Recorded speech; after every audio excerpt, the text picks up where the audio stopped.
नमस्कार दोस्तों, मैं हूं पूजा कुमारी। तो चलिए जानते हैं राजस्थान की 50 फटाफट खबरों को 10 मिनट में। उससे पहले आप इस वीडियो को कहां से देख रहे हैं कमेंट में जरूर बताएं। वहीं दूसरी बड़ी योजना एक होने जा रही चिरंजीवी और आयुष्मान भारत योजना केंद्र से मांगी मंजूरी। अशोक गहलोत की योजना होगी बंद। राजस्थान में राज्य की चिरंजीवी स्वास्थ्य योजना और केंद्र की आयुष्मान भारत योजना के एक होने की बात सामने आ रही है। दरअसल राजस्थान में नवनिर्वाचित भाजपा सरकार ने राज्य की चिरंजीवी स्वास्थ्य बीमा योजना को केंद्र के आयुष्मान भारत कार्यक्रम के साथ एकीकृत करने के लिए केंद्रीय स्वास्थ्य मंत्रालय से मंजूरी मांगी है। आयुष्मान भारत मुख्यमंत्री चिरंजीवी स्वास्थ्य बीमा योजना का नाम इसी योजना में राज्य योजना के मौजूदा लाभों को बरकरार रखने की उम्मीद है, जिसमें निजी और सरकारी दोनों अस्पतालों में 25 लाख रुपए का बीमा कवर शामिल है। पूर्व मुख्यमंत्री अशोक गहलोत द्वारा लाई गई चिरंजीवी योजना आयुष्मान भारत की 5 लाख रुपए की तुलना में अधिक कवरेज प्रदान करती है। 10वीं बड़ी खबर जान लेते हैं। पीएम किसान योजना का अगर नहीं मिल रहा लाभ तो फटाफट करे ये काम। 25 जनवरी तक ई-केवाईसी करवाएं। प्रधानमंत्री किसान सम्मान निधि योजना के तहत जारी की जाने वाली किस्त के लिए किसानों की भूमि विवरण पोर्टल पर अपलोड कराना ई-केवाईसी होगा और बैंक खाते का आधार सीडिंग होना जरूरी है। अभी भी कई किसानों का ई-केवाईसी या आधार बैंक खाते से लिंक करवाया जाना शेष है। ऐसे में उनके लिए राहत भरी खबर है, अब उन्हें परेशान होने की जरूरत नहीं है। दरअसल कृषि विभाग के अफसर अब गांव-गांव जाकर पीएम किसान सम्मान निधि योजना से वंचित रह गए किसानों का सत्यापन कर उनकी समस्याओं को दूर करेंगे। इससे उन्हें इस योजनाओं का लाभ आसानी से मिल सकेगा। अब किसानों को अपने कागजात तैयार रखने होंगे। दरअसल शासन द्वारा आगामी 25 जनवरी तक पीएम किसान सम्मान निधि योजना से वंचित किसानों को ई-केवाईसी, आधार सीडिंग और नए किसानों के पंजीकरण कराने का लक्ष्य रखा गया है।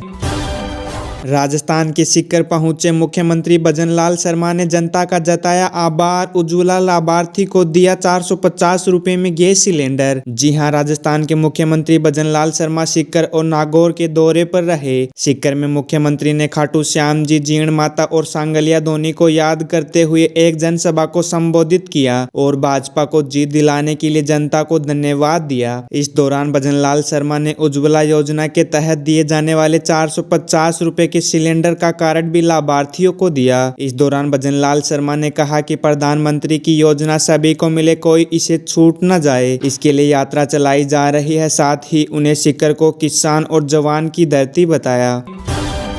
5वीं बड़ी खबर जान लेते हैं। राजस्थान में मंत्रियों के विभाग बंटवारे की तारीख हुई तय। 10 जनवरी को विभागों के बीच होगा बंटवारा। राजस्थान में 30 दिसंबर 2023 को भजनलाल सरकार के मंत्रिमंडल का गठन हुआ था, लेकिन अब तक किसी भी मंत्री को यही नहीं पता कि उनके खाते में कौन कौन से विभाग आएंगे या उसे किस विभाग के लिए काम करना है। हालांकि कुछ मंत्री मलाईदार मंत्रालय पाने के लिए राजधानी जयपुर से लेकर दिल्ली तक लॉबिंग करने में लगे हैं। बता दें कि राजस्थान में सीएम से लेकर मंत्री अब तक विभाग बंटवारे तक सब दिल्ली से फैसला लिया जा रहा है। राजस्थान में मंत्रियों के बीच 10 जनवरी को विभाग का बंटवारा किया जा सकता है।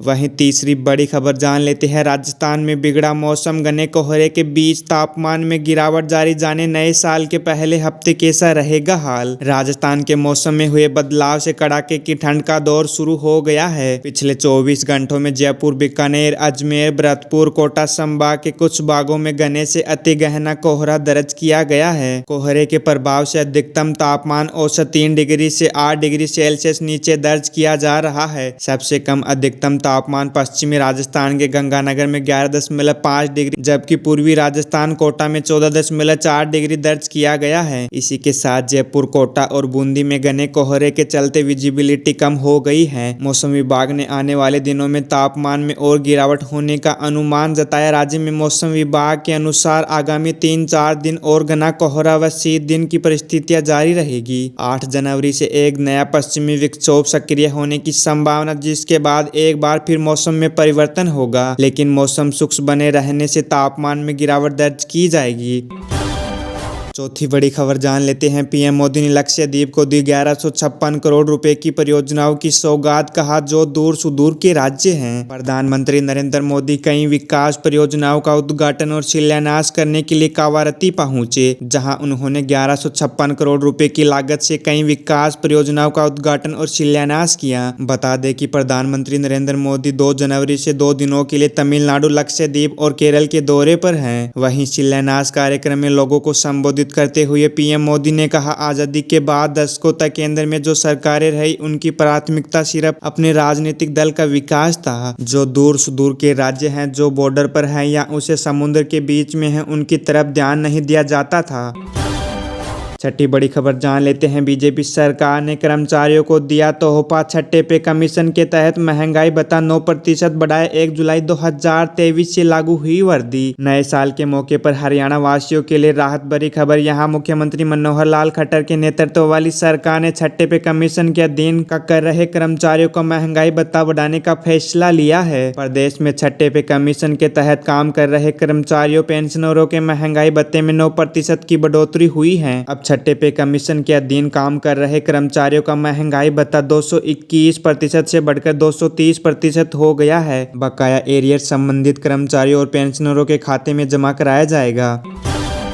सातवीं बड़ी खबर जान लेते हैं। देश में डरा रहा कोरोना का JN1 वेरिएंट। 11 राज्यों में 500 से अधिक केस आए सामने। 24 घंटे में 5 लोगों की मौत। देश में पिछले 24 घंटों में कोविड के कारण 5 लोगों की मौतें हो गई हैं। वहीं 2 जनवरी 2024 तक 11 राज्यों में JN1 सीरीज वेरिएंट के कुल 511 मामले सामने आए। राष्ट्रीय रोग नियंत्रण केंद्र के तहत एकीकृत रोग निगरानी कार्यक्रम ने इसी की जानकारी दी। वहीं स्वास्थ्य और परिवार कल्याण मंत्रालय ने कहा कि पिछले 24 घंटे में 602 नए मामले दर्ज किए गए हैं, जिससे कुल मामलों की संख्या 4,50,15,136 हो गई है। इसी के साथ एक्टिव केसों की संख्या में कमी आई है। पहले एक्टिव केस लोड 4,440 था, जिसमें मंगलवार को 125 की कमी देखी गई है। पिछले 24 घंटों में 722 लोग ठीक हुए और कुल ठीक हुए मामलों में 4,44,77,272। केरल में पिछले 24 घंटों में 2 मौतें हुई है, जिसमें एक महिला और एक पुरुष शामिल है। कर्नाटक ने पिछले 24 घंटे में एक कोविड की मौत की सूचना दी है। बात करें पंजाब की तो यहाँ कोविड से 1 की मौत हुई है। तमिलनाडु में पिछले 24 घंटे में कोविड से 1 मौत की सूचना मिली। ओडिशा में मंगलवार को 27 सक्रिय मामले सामने आए।